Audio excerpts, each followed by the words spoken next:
The Bushcrafty Talks. What's up?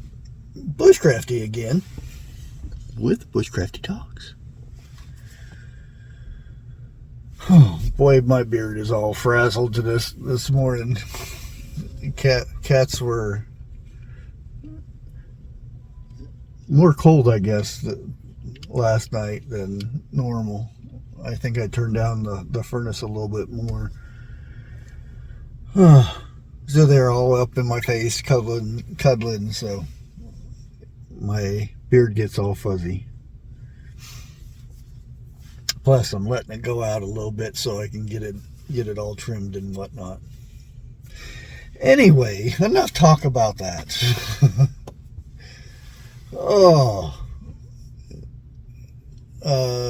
Me and Jeff have been talking about all the time teaching young ones the old ways, because when we're gone, who are they going to learn this stuff from? You know what I mean? And that's the scary part.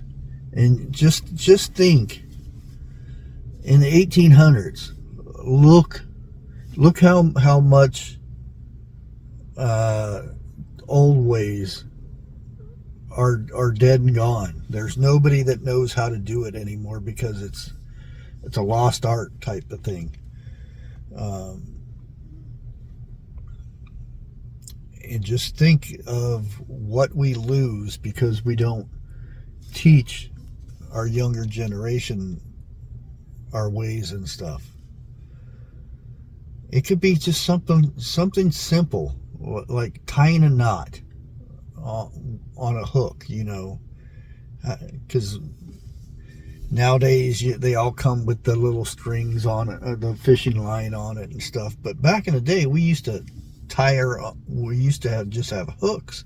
We used to have to tie those hooks on there. And I remember no clue what kind of knot it was or anything like that, but something my grandpa taught me on how to tie a knot, and I've always used it. It's a very simple. I don't know what the knot's called or if it even has a name, but I've always used it. It never slips, nothing like that. It would break before it would slip. And that's some of the things. And like I said, I wish I would have paid attention to those things when I was growing up. And that's some of the stuff that I wanted to, leave behind, and with, the Bushcraft Family videos and stuff like that. I've kind of got away from that. News is important and stuff, and I don't do like major news or anything like that. I do stuff that they don't put on the news, like the 40 or the 80 or 800,000 tons of radioactive waste. That's amazing. That just comes up missing. They don't know where it's at. But like I said, I've went away from a lot of that, and there's some stuff I want to teach, but it's a no-no on YouTube. Anything medical or remedies or things like that. So I want to do this, but I don't want it to be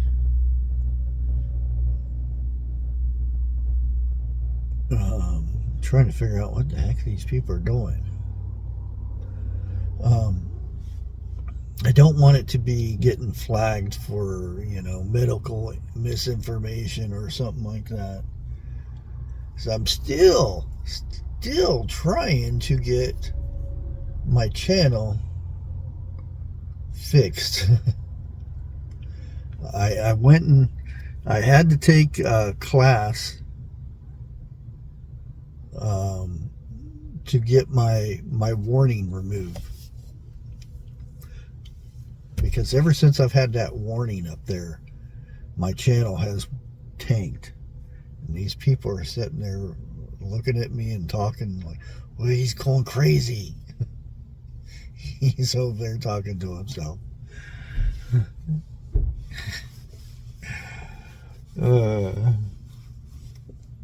Sometimes when I'm recording, I'll have people stare over here and like, what's he doing?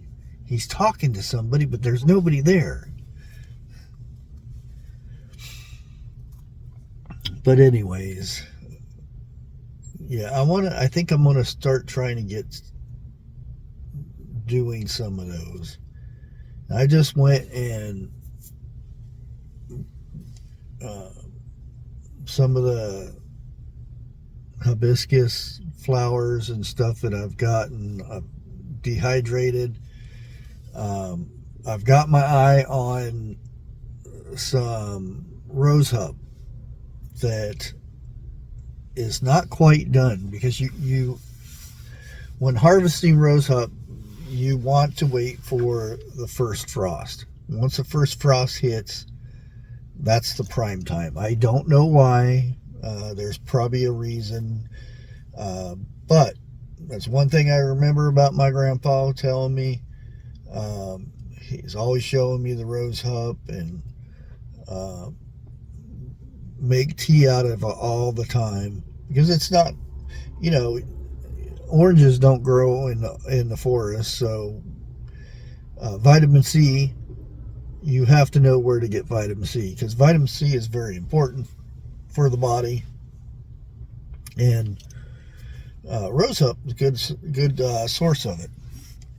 Now there are other forms in the forest too, but like I said, I remember him saying, don't touch it, don't harvest it until that first frost.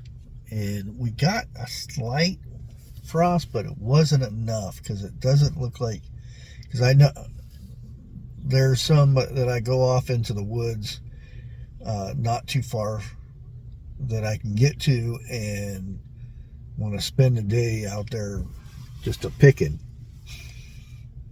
and then I'll dry them out and put them in a jar, vacuum seal it, and all that stuff, because I'm already working on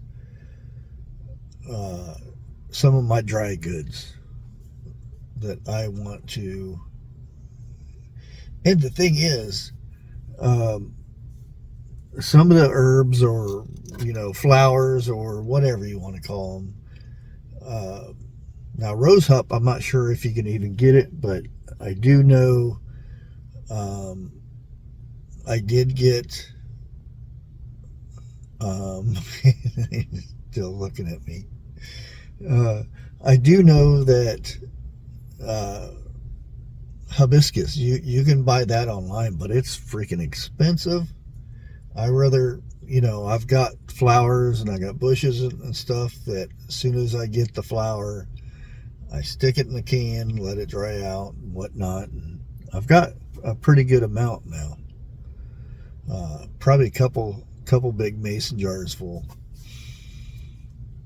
which is good, because I drink that tea quite a bit.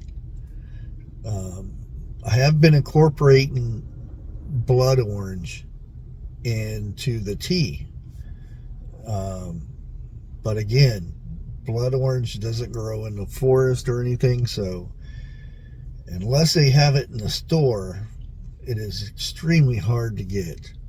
And if you do find it in the store, it's very expensive. So what I've been doing is, if I find it, I slice it up, dehydrate it, put it in a can, or put it in a jar, because that's my go-to tea. I've got a great combination of hibiscus, rosehip, and blood orange. It makes a great flavor, and it's a really dark red color. Very good. But that is my plan. I don't know if I'll put it on this channel, or I'm going to put it on the Bushcraft channel. Either one. I'm gonna start doing some more of that stuff. Anyways, I don't think this Bushcrafty Talks had anything to do with about anything. It's just me jibber jabbing around.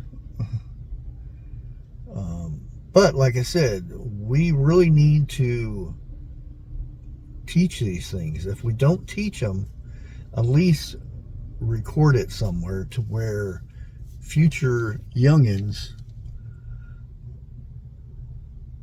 can find this knowledge. Sometimes there are very few kids that will have interest in, the woods and the fishing and, the hunting and all that stuff. We need to teach, or at least have it available for younger generations to learn from. Till next time, never give up, and God bless.